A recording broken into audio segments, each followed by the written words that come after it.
Le Lévitique, chapitre 3.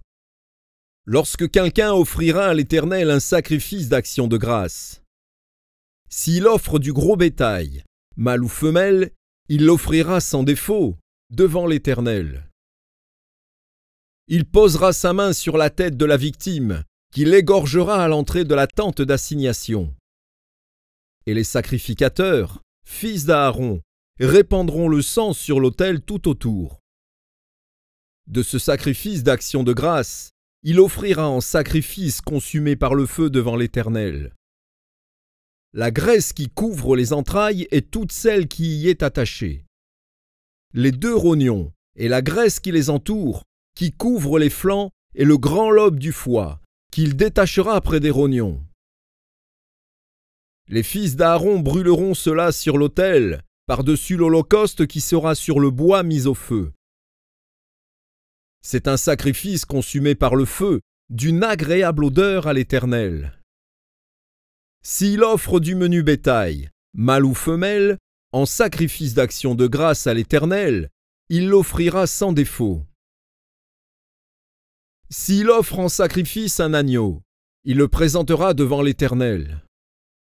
Il posera sa main sur la tête de la victime, qu'il égorgera devant la tente d'assignation. Et les fils d'Aaron en répandront le sang sur l'autel tout autour.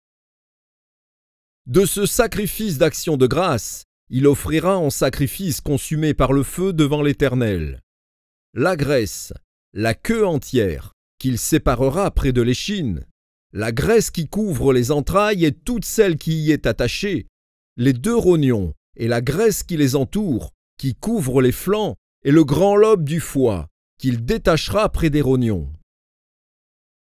Le sacrificateur brûlera cela sur l'autel. C'est l'aliment d'un sacrifice consumé par le feu devant l'Éternel. Si son offrande est une chèvre, il la présentera devant l'Éternel.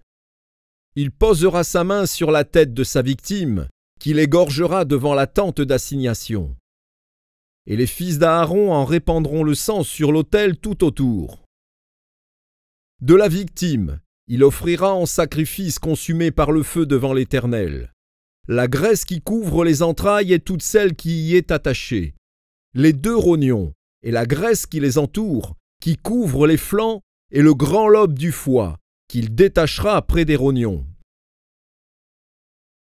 Le sacrificateur brûlera cela sur l'autel. Toute la graisse est l'aliment d'un sacrifice consumé par le feu, d'une agréable odeur à l'Éternel.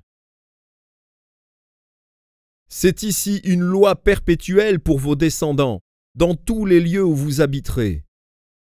Vous ne mangerez ni graisse ni sang,